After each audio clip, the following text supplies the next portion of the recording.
The political left in America is very uncomfortable with kings, but totally fine with Islam.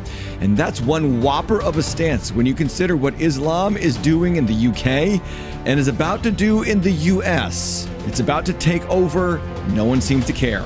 This episode isn't going to be comfortable, but it's going to be very informational. This is The Deep End on Tim Hatch Live.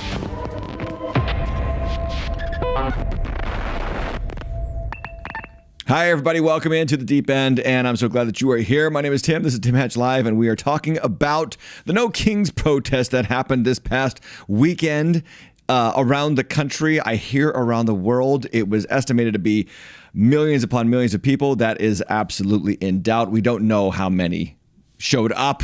Estimates are anywhere from 600,000 to 7 million. Who knows? Because we're being lied to on a regular basis. Am I right? So if you're here, you know that we cover the news from a pastoral worldview. And my name, again, is Tim. If you're here on YouTube, click that like button, the subscribe button. Get notified by clicking that bell every time we go live. Good news, though. We do have to say hats off to the pink hat people for keeping the kings out of our country. You made sure that the country, which has democratically elected every president it has ever had since its founding, still doesn't have a monarch. I guess you should be proud of accomplishing something that was accomplished 250 years ago. The No Kings protest was hailed as one of the greatest protests in human history. Here's the crowds gathering there. Lots and lots and lots of white people. Or people dressed up as the Statue of Liberty. Or older white people talking about how we shouldn't have kings, and we don't. Or people who are fighting for freedom in Gaza. End the war in Gaza. Get these people an iPhone. The war ended a week ago. Hello. So how was the protest? Are we going to let them know? Noisy. Are we going to let them know? Noisy. Lame. Low energy. I heard a lot of people went home early.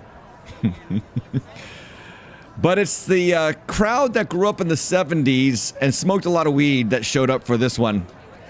A lot of educators out there as well, particularly this guy who is a college professor at Wilbur Wright College in Chicago. And he was in the protest calling for violence against ICE. Watch. You gotta grab a gun.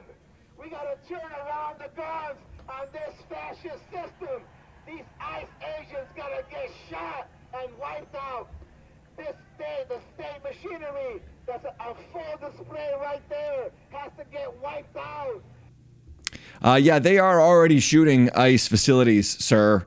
And that is a picture of how lost education is in this country. This is a guy who works at a college in Chicago. Another example is this elementary school teacher imitating Charlie Kirk's assassination. Yeah, just only the finest are teaching our youngest, most impressionable minds. This person works at Nathan Hale Elementary School. The school put out this word today that they were they were made aware of an incident involving one of their teachers who made that hideous posture and mocked Charlie Kirk's dreadful assassination. And they said, we remain focused on what truly matters, supporting our students, families, staff, in a safe, inclusive, respectful learning environment. How inclusive is it, Nathan Hale Elementary School, when one of your teachers pretends to reenact an assassination of a political opponent? And also, Charlie Kirk for the win. Because look at what it says here in the third paragraph down. We recognize that these are difficult times in our country and that emotions often run high when people feel strongly about important issues. Our priority remains fostering understanding and what? Empathy. Oh, Charlie Kirk, he hated that word, empathy. And the reason why he hated the word is because empathy, it's not about sympathy or feeling bad for people, but becomes a way by which we accommodate disdainful behavior and beliefs that are harmful for people. That's what he meant when he said, I have a problem with empathy. And I agree with that. We can't have empathy for hateful, violent people. We can't have empathy for thieves who loot stores in the name of peaceful protest. We can't have empathy for those who want to overrun our country with people who are not part of it legally. Because after all, they're all humans and they're all just trying to do the best they can. No, this is the toxic trait of secular empathy that Charlie Kirk warned about. There it is on display by the school saying, we're not firing this person who celebrated his death. We're not going to fire the person who made a mockery of that tragedy and the wife and children that he left behind. We're going to try to practice empathy and inclusivity. What absolute hypocrisy. By the way, there were doubts about the crowds being all that big. There was a report on X, although some people countered this claim, that this video that appeared on MSNBC was from a 2017 Boston protest. I think that was the Women's March. That was the pink ladies' body part march hat. You know what I'm talking about? So that claim went around. It was debunked. We're not even sure about whether or not it was fully debunked. Trump was confirming what I experienced firsthand as a result of these protests. And here's my personal story before we get to Trump. I was flying into Boston on Saturday morning. I landed around 1 o'clock, 1:30, got into an Uber. The Uber driver said, you're from around here? I said, no, I'm just coming in. And well, I live here and in Florida. And I said, why? He goes, sorry, there's all kinds of traffic on the road, sir. And I said, oh, it's this protest. He goes, yeah. And this was his statement to me. I have been Ubering people from the airport, Logan Airport in Boston, to the downtown area, to the Boston Common area all day, and this traffic has been crazy. I've Ubered in people from Australia, from Britain, from France, and he listed several countries. And this guy had, I would say, an Arabic accent. I'm not going to make an assumption, but a Middle Eastern accent, if you will. And here he is offering up this free information. I did not dig. I did not ask questions. He just was going on about this. And that was what he told me on Saturday morning.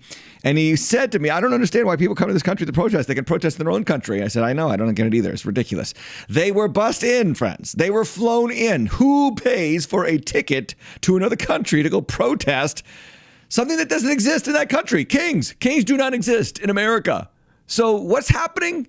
Dark money is being funneled to political operations around this country and in other countries to make things look a certain way, to prey on the uninformed and ignorant. Here was Trump basically saying the same thing I just told you. I think it's a joke. I looked at the people. They're not representative of this country. And I looked at all the brand new signs paid for, I guess it was paid for by Soros and other radical left lunatics. Yep. It looks like it was. We're checking it out. The demonstrations were very small, very ineffective, and the people were whacked out. When you look at those people, those are not representative of the people of our country. They are not representative of the people of our country. He is exactly right. Here's an old guy using a Trump doll. Check this out.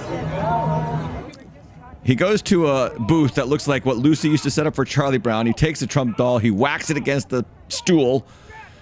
He pays 5 cents to deal with his Trump-induced anxiety. Imagine if that was your grandfather, because he's a grandfather-aged guy. I mean, always with the eyes, too. Always with the eyes with these people. Watch the eyes. But would you be proud? There's Grandpa. He can't handle that his chosen politician was not elected. He can't handle that he's in the political minority. He can't handle that a man who has ended 10 wars, brought down the price of eggs, by the way, and seen only the stock market go up and the borders get closed. Crazy eyes ain't having it. Here's on the other end of the age spectrum, a young man who has no clue why he's here, just hates Trump because that's what everybody else says he should do. Watch. Trump's a bitch. Yeah, why is that? I don't know. We don't like him. That's the word around here. Any particular reason why you don't like him? No clue at all. I'm just going with everybody else saying. No clue at all. That's exactly the case with these people. Uninformed, following the crowd, dead fish swim downstream. Now, I found a guy on X. You got to go follow this guy. You got to go check out his video. He's got a short video on X. He's got a long video on his YouTube channel. His name is Nate Friedman. Here he is exposing. He went to the protest himself and exposed just 4 or 5 of the protesters that he personally met and learned that they are all, in fact, paid professionals. And in some cases, they are also recently hired election officials. And by recently, I mean from 2020, January of 2020. How about that? Election officials and college educators. Again, in the 1970s, the hippie people were smoking pot. And then they grew up and they had to get jobs. Some went into the business world, some went into a lot of them went into education, because if you can't teach. And if you teach, you can influence an entire generation to hate their country like they did, and they still do. And here is what he found out on several of those protesters that he met. Watch. The president is very aware of paid protesting now. Now I saved the best for last with this group because look at this guy here. Meet Casimir Yanish. He is a professional protester. Here he is with the infamous Karen Kazoo lady. You know how they frequently work in teams. Now, what is concerning about this guy in particular is not just that he is a professional protester, but that he is an election worker. His official start date was January 2020. According to his LinkedIn, he is a director of architecture and engineering at New York City. And according to governorsalaries.com, he's receiving an annual wage of $121,000. The question is he protesting on the taxpayer's dime? Casimir took part in the famous paid protester group photo that I've exposed. See the Karen Kazoo lady here, and of course Stuart Waldman, who was on the board of Rise and Resist. Casimir had no social media that I could find, but here he is on his friend's Instagram, and he's clearly labeled in the caption. According to Casimir's LinkedIn, he is also a Columbia University alum, and here he is at an alumni event. Casimir has donated to a fund that was established to provide legal assistance and financial support to those who get arrested at protests. So this goes on and on. Go watch the video. It is worth your time to find out that this is all manipulated garbage. This is not true American protest. This is not true fighting for democracy. These people have an agenda. They are well funded. They are bankrolled. By the way, check out Data Republican on X. They have the receipts there on the top of their profile. All the nonprofits, NGOs, entities, ACLU, and down the list, these left-wing think tanks funneling money into these protests, making sure that they are propped up to look far more powerful and important than they actually are. So Trump does two things in response. He called it what it was, a fake protest, not very impactful at all. And then he trolled them with a video of himself reigning for 5,000 years. By the way, he also asked his staff, I don't know if he did or if his secretary, cabinet secretary or chief of staff did this, but his entire staff, including the vice president, set up accounts on BlueSky and trolled the lefty loonies over there. BlueSky, if you don't know, was started after Elon Musk bought Twitter, changed it to X, and removed all of the left-wing stranglehold algorithms on the platform so that it actually became a free speech platform for once, and immediately became a very conservative-based platform. Well, BlueSky was started as a result. That's where all the liberals on Twitter went after Elon Musk did that. And so, brilliantly, the Trump administration, because of the government shutdown, they don't have much time. They don't have much to do right now. Decided to troll the people over there on BlueSky with some posts and sent them all going crazy. Here is the video of Trump reigning for 5,000 years. I don't know if you remember. He posted something like this similarly back in 2019. And I think it only went up to like 2048, like you see in the video here. But then this one's going to continue and continue. And he decided to up the ante, as he always does. You might not like Trump's social media persona, but it's what we need, because you have to learn the value of mocking the insane. Mock the foolish. That's exactly what Elijah does at Mount Carmel with the false prophets of Baal. Trump does it better than anybody. So J.D. Vance posts this on BlueSky. Trump wearing a crown, getting a robe, holding up his scepter or his sword. And then the camera pans over to Nancy Pelosi, who at the time was paying homage to the fentanyl addict George Floyd, and she is bowing in reverence. And, you know, they're fighting lunacy with lunacy, and it's appropriate, in my opinion. Even the Bible says, answer a fool according to his folly. Trump posted also this in his royal regalia, if you will, standing on the White House balcony. So anyway, that was No Kings. It was a fun weekend for all sides. Fun for the lefties to beat Trump dolls over a stool for 5 cents. Fun for Trump and his cabinet and his administration to make fun of it all. Fun for me to learn firsthand what was really going on in the city of Boston, in case you didn't know. But here's what's not fun. You see, they don't want kings, but the left welcomes Islam with open arms into the West. Friends, this is not going to be comfortable. We don't want to talk about it. People, please don't fight the temptation to shut this content off right now. Please, I beg you, fight the temptation to shut this content off. In fact, you better like the video, subscribe, and hit the notification bell. You got to understand that we are following the trajectory of the United Kingdom right now as I speak to you.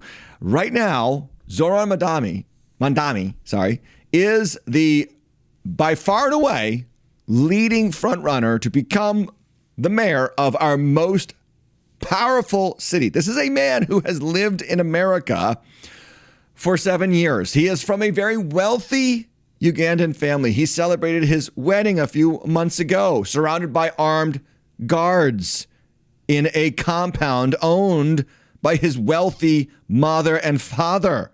This is a child of privilege who came to this country and decried privilege. This is a person who hates the police. This is a person who hates rich people, even though he is one of them. This is a person who is going to have an astounding amount of influence on our most influential city. And most importantly, he's a Marxist, he's a socialist, he's a pro-LGBTQIA, he's pro-abortion. He checks all the right intersectional boxes for the political left. And on top of that, he's not a Christian and he's not a Jew. We know how much of a problem the Jews are for the political left right now. They couldn't even have Josh Shapiro be Kamala's running mate in 2024 because he was Jewish. And that would just not sit well with the political lefties in this country right now. And so he's Islamic, which is kind of like that trifecta, right? This is the unholy alliance that the political left is trying to make in our country with Islam and the LGBTQ, pro-abortion, anti-capitalist wing of the Democrat Party. Now, he was in a debate last week with Andrew Cuomo and Curtis Silva. I think he's the Republican who has no shot at winning the mayor's race. Andrew Cuomo, the former and now disgraced governor of New York, is running against him. Mandani beat Cuomo in the primary, and then they showed up for a debate last week. And during the debate, this moment happened, which should not sit well with any of you who believe that Christ is the way, the church needs to grow. America and the West was founded on the Judeo-Christian ethic. Watch how he calls Cuomo to account as not being worthy of the mayorship of New York. Here's his reasoning. Watch. In a mosque. He had more than 10 years, and he couldn't name a single mosque at the last debate we had that he visited. And what Muslims want in this city is what every community wants and deserves. They want equality, and they want respect. And it took me to get you to even see those Muslims as part of this city. And that, frankly, is something that is shameful and is why so many New Yorkers have lost faith in this politics. Yeah, except that is totally false. I worked with the Muslim community for many years. Name a single mosque you went to when you were the governor. Can you name a single mosque you went to in 10 years? Before you were ever here. They were before I was here? Before you were even in state government. I worked with the Muslim community. Yeah. Imams presided over State of the States. We worked in religious working groups, tolerance groups, anti-Semitic groups, etc. All right, gentlemen. That is telling. That moment, we will be looking back on that moment, I guarantee you, years from now, decades from now, and say, that's where we went off the rails. We have two men jockeying for the Muslim vote in our most influential, wealthiest city, most powerful city, by calling each other to account for not being able to name a mosque. When was the last time we had a single politician focus on what their opponent knew about, name another group, such as, Christians? Would we ever hear a politician say, name a church in this city, name a denomination of Christianity in this country? It would never happen. It wouldn't fly with the political left because separation of church and state, but not the separation of church and Islam. No. I mean, state and Islam. State and Islam can go to bed together, according to the political left. And the reason why we're here is because of a mantra that has been foisted upon our young people for generations. Here's the mantra: all religions are the same. No, they are not. But we have been sold this bad bill of goods for years in this country. It is a huge lie. And you only get to believe that all religions are the same if you don't actually know what those religions teach. Because they aren't the same in how they teach. They aren't the same in what they believe. They even say about themselves that they are not the same. Christianity doesn't say it's the same as Islam. It says the exact opposite. And Islam doesn't say the same thing about Christianity. You have to be, again, ignorant, uninformed to believe these lies. So I want to do something for you, a small, if you will, short primer on Islam, because it's coming. And we're going to talk about how fast and furiously it is coming into the West. And by that, I mean the UK particularly, France, and parts of Spain. Not so much Italy, thank God. They've got a great prime minister over there, Giorgio Meloni, whatever her name is. But she is doing a great job fighting against the Islamification of Italy. Not so much in the UK, not so much in France. And in America, we will see this happen if we do not wake up. Islam was founded through revelations to a man named Muhammad in the 600s. Muhammad himself at first believed and reported to his wife that he believed it was the devil talking to him. That is a very inconvenient fact about the founding of Islam. And then she said, no, it's an angel. He claimed it was the angel Gabriel giving him new revelation from God and undermining, by the way, everything that we hold dear about Christianity and our faith. Islam was founded through conquest of first the ancient city Mecca, and then Medina, and other notable cities. And according to Islamic tradition, Mecca is said to have been the landing place of Abraham and his son Ishmael. Remember, Ishmael is the son of the flesh, according to the Romans. And it was settled in the valley of Mecca. They settled in the valley of Mecca, and God commanded Abraham to leave them there, and that became a sacred space for Islamic people in the future. Hey, if you doubt what I'm saying, even the left-wing dominated Wikipedia is honest enough to admit that Mecca was taken over by the Muslims by war. By the way, Muhammad had child brides. He married a 6-year-old little girl. She was his wife throughout his life, as far as we know. He had a vengeful lust for power. He attacked Christians all over the known world at that time, instigated wars against the Byzantine Empire and the Roman Empire, Holy Roman Empire, hated Jews, and was responsible for the death of millions. Even recent times remind us of the militant conquest ideations of the Islamic faith. In 2014, ISIS, a militant Muslim organization that arose out of the Second Iraq War, waged a attack against Iraqi's Nineveh province, crucifying, beheading, raping, torturing, and forcibly converting to Islam Christians in that community. In 2015, Islamic leaders in Kenya broke into universities and shot students who said they weren't Muslim. This is a common occurrence. And if you don't pay attention to this news, you will fall into the trap of believing what the secularists want you to believe, that all religions are the same. The genocide against Christians in Nigeria happening right now, that even Bill Maher, the atheist and anti-religious guy, is calling out on his show, is happening at the hands of militant Islamic terrorists, Boko Haram, killing tens of thousands to this day. Some believe up to 3 million believers are under siege or dead because of Boko Haram as of right now at this moment.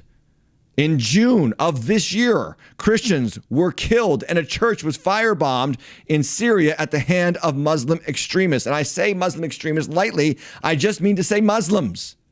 Muslims are doing this. In Mozambique, 30 Christians were beheaded and their churches and homes were burned across the country last week, friend. The Islamic State of Mozambique's province, an affiliate of the Islamic State, ISIL, claimed responsibility for the attack. My friends, all religions are not the same. You got to wake up. You got to realize the conquest nature of Islam from its founding.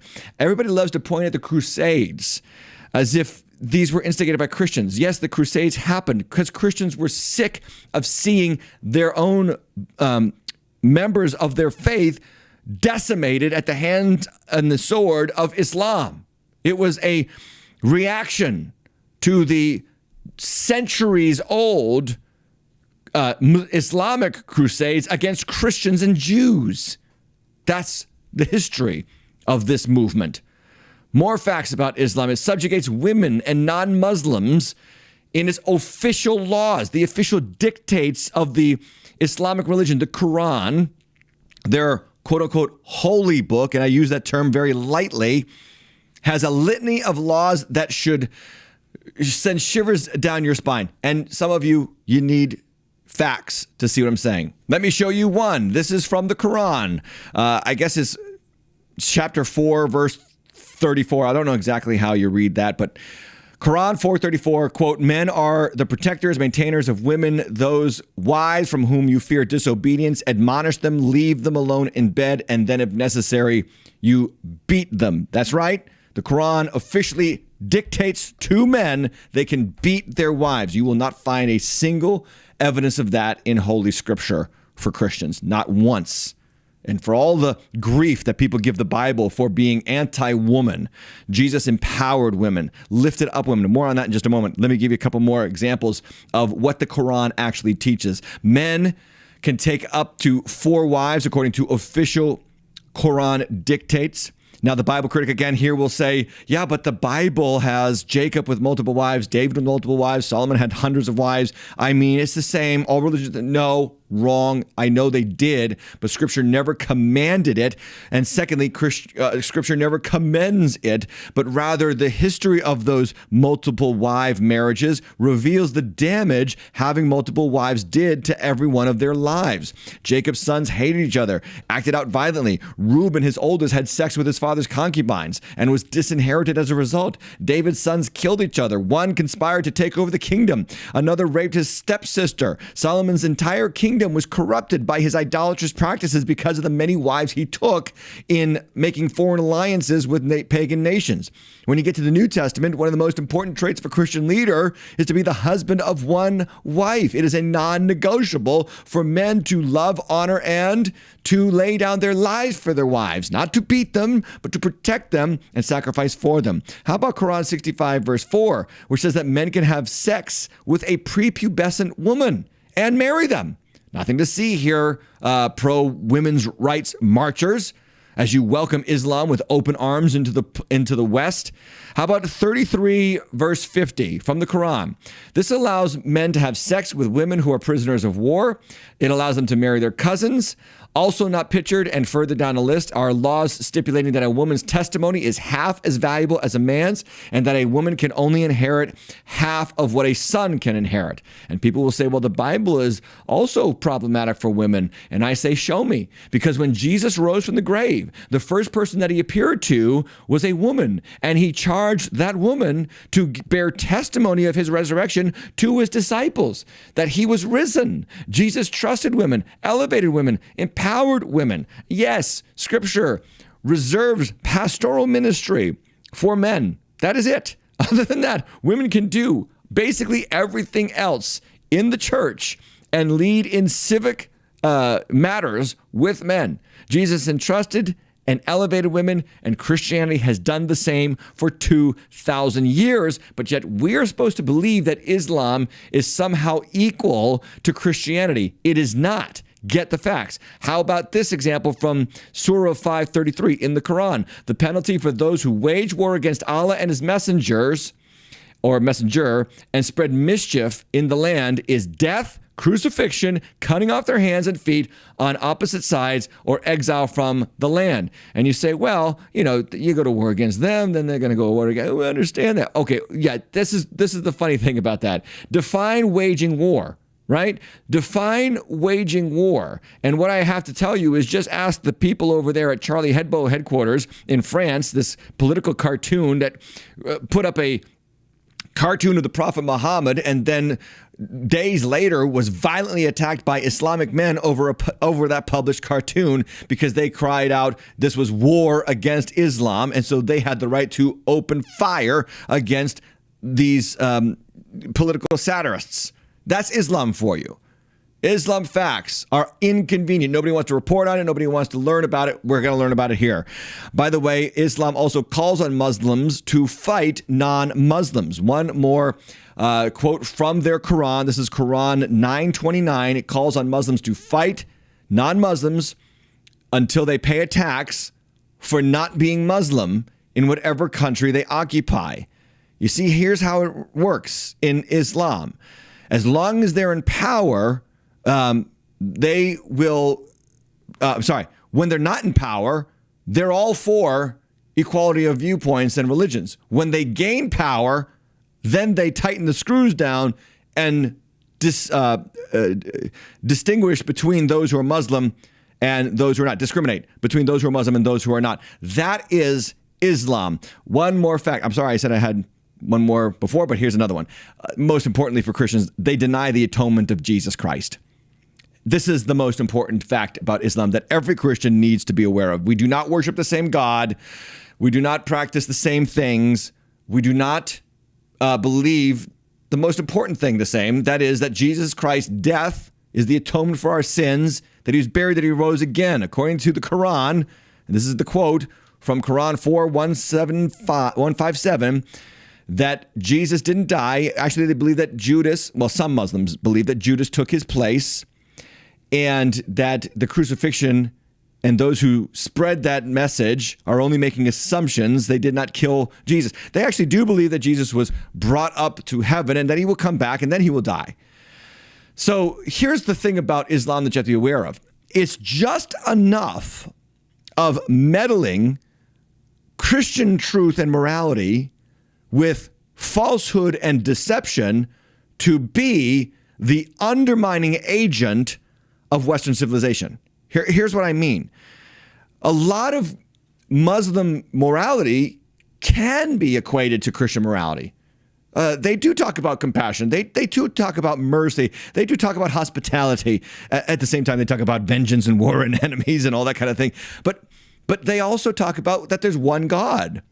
Right? They talk about that there's a path to that God and all these kind of things. Well, we believe those things too. We believe there's one God in three persons. We believe there's one path to God, Jesus Christ, his blood sacrificed on the cross for our sins. But here's what you have to understand. Satan loves diluting truth. Diluted truth is more deceptive than outright falsehood. And Islam, I call it Satan's first monotheism. It's Satan's first ploy at getting people to worship one God, because I think what happened was Satan looked at the landscape of Christianity growing in the 500s and 600s and said, wait, I got to do something to fight back against Christianity. Let me come up with a pseudo form of Christian faith that I can perpetrate upon the world. And now you have these competing monotheistic viewpoints rooted in two diametrically opposed religious systems, because one denies the death, burial, and resurrection of Jesus, and the other is centered on the death, burial, and resurrection of Jesus. And anyone who tells you that this is basically functionally the same doesn't study this stuff, doesn't understand the facts. I've just given them to you, and you've got to be aware of what's happening in this country. While the political left and college educators and elementary school teachers march in the streets about no kings and then welcome Islam with open arms, colleges and universities in this country right now are in the process of labeling Christianity, get this, as a white supremacist group. I kid you not. One student from the University of Georgia shared this on a video recently. Watch. So about a month ago, I came across a sentence in my textbook, and it read identities, describing identities. And one identity that it pointed out was Christianity. And in parentheses, the book reiterated that Christianity is a US-based white supremacist group, which I was mind blown because the textbook did not describe any other identities besides Christianity. I had opened my textbook to read chapter 8, which was titled Contested Identities, Shifting Publics in a Globalized World. The way it was worded, it listed several marginalized groups, but then only called Christians to be white supremacists. But the scariest thing is that the book was written in 2007. Therefore, this has been shared for almost 20 years and it was never questioned. There you go. 2007. Academia at its worst, leading this revolution to undermine the Christian faith and indoctrinate the young about falsehoods. Now, I have a former Muslim who serves as a pastor in my church, and he tells me about these things. It's real. And there's something that's very real that you need to be aware of. It's called Taqiyya. This is a thing whereby Muslims lie, deceive, or hide their beliefs if it helps spread Islam or protect its agenda.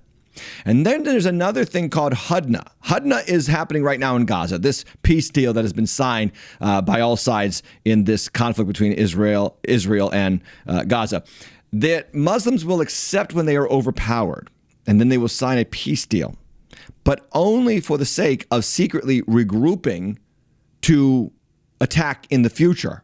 Now, Americans should be aware of this. If we had our eyes opened over the last 40 years, we would be well aware of this. You have 9/11 in 2001. That was after a regroup, friends, from the terror attack on the World Trade Center in 1993. And then the USS Cole bombing and other notable American embassy bombings in Muslim countries. They attack, they get overpowered. As of right now, at least, they get overpowered. They go back, they regroup, and then they attack again. And make no mistake, I know we're all excited about peace over there in the Middle East. I don't think it's going to last. In fact, I think this is already starting to change. You've got to be aware of something. This is an ancient hostility rooted in satanic deception and hatred. Jesus said about Satan, he is a liar and he is a murderer from the beginning. He specifies in two great traits, evil traits, but these are his two greatest traits: lies and deception, and murder and killing. And Islam has been part and parcel of that for as long as it's been on this planet. A former Muslim appeared on the Lila Rose podcast to say that Muslims right now are laughing at the West as we welcome with open arms this political world conquest ideology into our country. Watch. Big Mom Donnie is practicing Taqiyya. 1,000%. 1,000%. He's presenting the Muslims are laughing at you guys. Like, this is the funniest thing. Like, dude, give it 50 more years, entire New York's gonna be Muslim, and then before you know, it's gonna be Sharia courts, and then like y'all are. It's like it's like shooting yourself in the foot. Like I can't even believe. And like you see Europe. You look at Europe, it's happening right now, and then you're like, oh, let's just do it here in New York. Like, it's like, no, like, you have to stop. Like, obviously, Taqiyya is working, and they're doing an amazing job at it, and they're fooling everyone. Like, and all the Muslims are, like, so happy that's happening. Like, this is the best thing that could happen in Islam. And yeah, and that's what's happening right now. It's coming to America. By the way, this little piece of news was exposed on the New York Post. Zoran Mandani said that the New York Police Department shouldn't respond to domestic violence calls in a resurfaced podcast interview. We have that right here. Listen. Police do not create safety. For many, many people across this city and this state, police actually create and amplify violence. And it is very important to speak about that reality that many people have, because it pushes up against the conventional understanding of police, who are seen to be people who come to resolve violence. But I mean, you just look at the history of the NYPD and you see that we have invested in a system that functions in many ways to punish poor black and brown people across this city and across this state, and frankly, across this country. And there are so many responsibilities we have given to police that frankly should have nothing to do with their departments. A homeless person is on a train. They do not need a stranger with a gun to come and resolve that situation. If if somebody is jaywalking, if somebody is surviving, going through domestic violence, there are so many different situations that would be far better handled by people trained to deal with those specific situations, as opposed to an individual with a gun. Who do you want to enter into the house where there's a domestic violence dispute happening? You want some kind of therapist from some high tower in the middle of the city to come out to the suburbs and take on this guy that's got a belt in his hand or maybe a hammer and he's about to beat his wife over the head with it? You're expecting some high school guidance counselor to step in that situation? This guy is so removed from reality. It's insane. And it speaks to the deception of the Muslim movement to disable the victim, disable the woman, to dominate her. I mean, he is literally speaking Muslim truth there. Why should the police step in a domestic violence dispute? According to Muslim law, the man has the right to beat his wife into submission if he needs to. That's in their holy book, quote unquote holy book. That's in their lying, disgusting book. Mandani hates the police, by the way. We've got record of tweet after tweet after tweet calling it to be defunded, calling it toxic, problematic for the country. By the way, just this couple weeks ago, he posed in a gleeful selfie with the 1993 World Trade Center bombing co-conspirator. This truth is stranger than fiction. You couldn't write this as a book and people wouldn't believe it. It's actually happening right now. The money, where's it coming from to funnel this guy into these left-wing groups backing Zoran Mandani? Well, guess who? George Soros, $37 million to make sure that this guy becomes the mayor of our most powerful city. In 2001, we said we'd never forget. In 2025, we have forgotten. It only took 24 years. Can you believe this?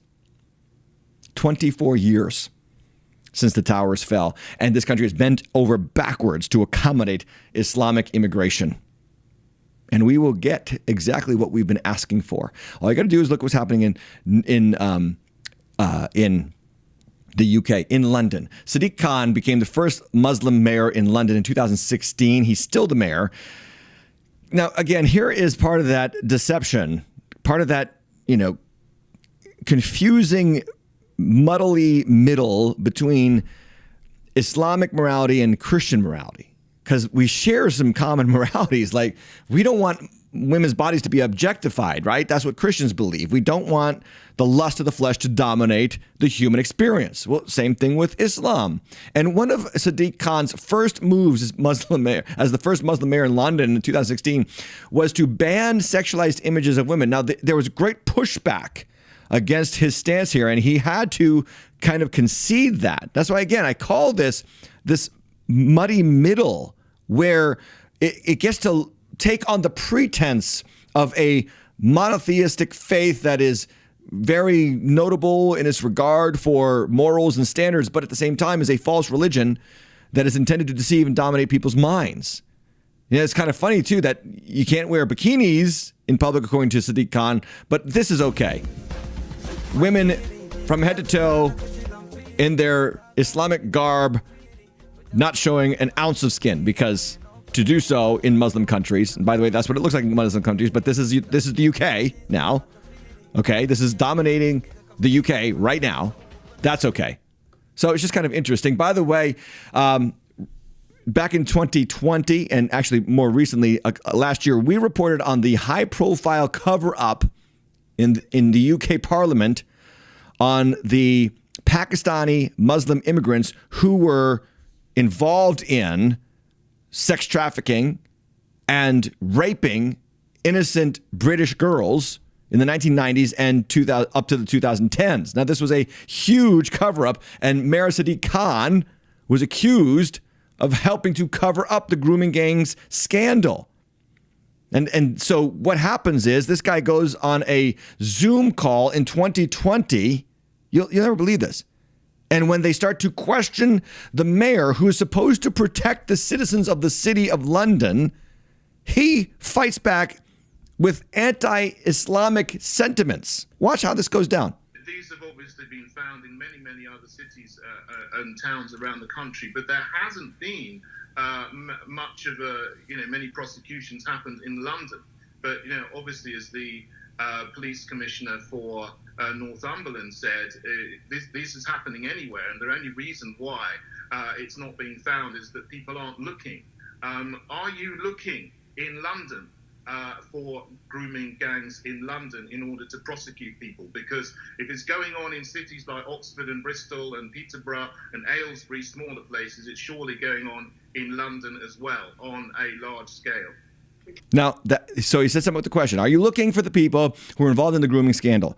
Are you looking for people who are raping innocent young girls? Okay. And here's his response. Can I just be clear, Chair? Is the inference that because of my faith or my ethnic origin, I'm not seeking to follow these crimes?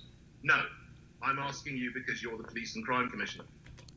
Are you asking me because of this is my faith? Because I'm Muslim? See how he gets to play the victim? As he overlooks vile, hideous, heinous sex crimes against young girls in that city. Now he's the victim. No longer the women, no longer the girls, him, because he's Islamic. And this is the problem with tolerance. This is the problem with all viewpoints are equal. And speaking of tolerance, the Roman Catholic Church has lost its ever-loving mind. The Vatican allocates its first prayer room for Muslims inside the Apostolic Library. This happened this past week. The Roman Catholic Church, Catholics, you got to come out. You got to wake up. Your church has been co-opted by left-wing tolerance. They are accommodating the false god of Islam in your most sacred space. And this is okay with you? Mind you, Christians can't even go to Mecca. Churches can't even be built in Saudi Arabia. And right now in the UK and France, Catholic cathedrals are being bought by Muslims and turned into mosques right now. That's what's happening. The great takeover of what I believe is going to become the one world religion by which the dictator beast dominates the entire world is going to be Islam. It's happening under the surface, and it's coming soon to America. Look at these numbers. The numbers of Muslims growing in America from 1965 onward. In 1950, there were approximately 60,000 Muslims and 10 mosques in the entire United States. By September 2001, there were 2 million Muslims and 1,300 mosques. You go from 2001 to 2020, and that population grew by 72%, and the mosques grew by 113%. Today, there are 3.5 million Muslims and 2,769 mosques in America.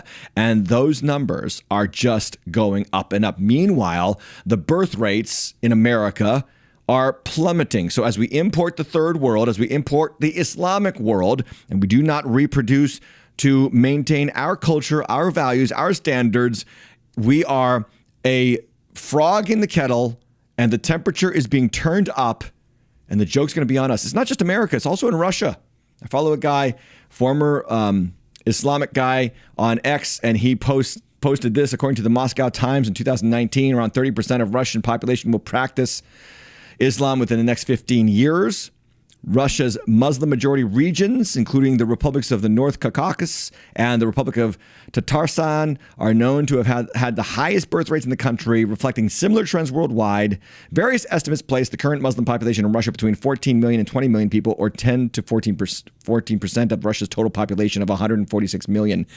In 2018, according to experts, Russia's Muslim population will increase 30% in a decade and a half. It's happening all over the world.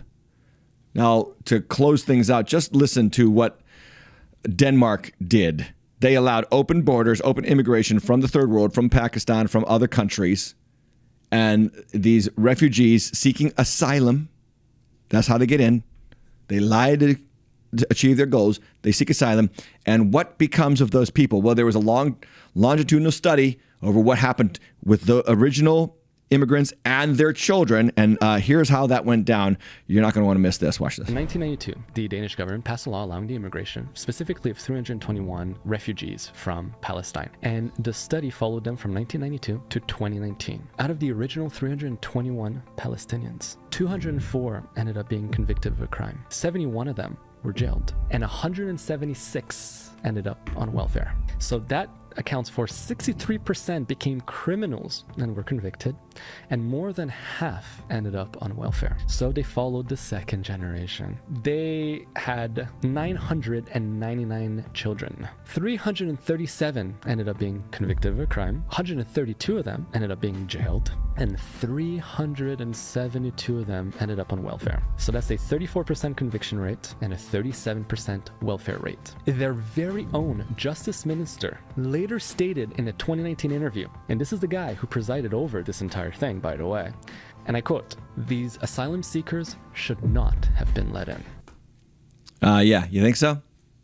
And that's exactly what's happening right now in our country. As the political left complains that they lost a democratic election 11 months ago, they are also welcoming with open arms Zoran Mandani, and he is a harbinger of what this country is on a precipice of being handed over to if we do not wake up.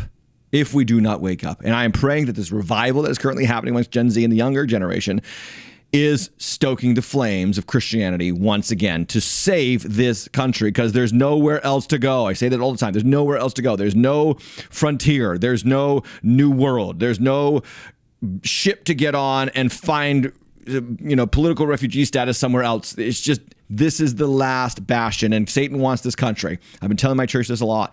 Satan wants this country because this country is so ripe with potential in gospel preaching and sending missionaries around the world and bringing Christianity to free the captives, to elevate the disenfranchised, to serve the marginalized, to love your neighbor, not hate and conquer your neighbor. Christianity is the truth that turns lives around. So some of you might be saying, Pastor, you have really just depressed me. What do I do? Here's what you do. You get serious about your faith.